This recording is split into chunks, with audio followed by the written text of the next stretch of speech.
Hello everyone, welcome to my blog. For this episode, the thing that we will talk about is a cybercrime called phishing.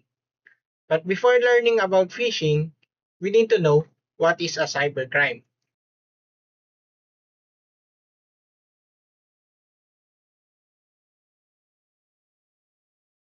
Cybercrime is an illegal activity in which a computer, internet, or any digital device is used in a crime.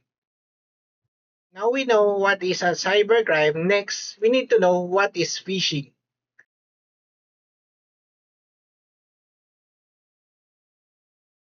According to the internet, phishing is a cybercrime wherein the criminal impersonate untrusted entities like banks or companies to steal your information.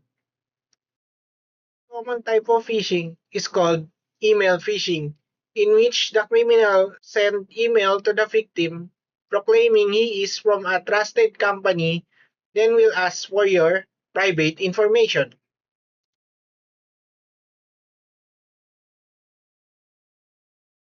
Phishing is dangerous because any stolen data or information can be used by the criminals to do another crime.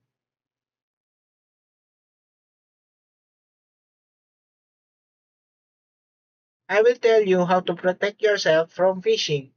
First, you should verify the source of the email. Next, you should always avoid emails that has suspicious links.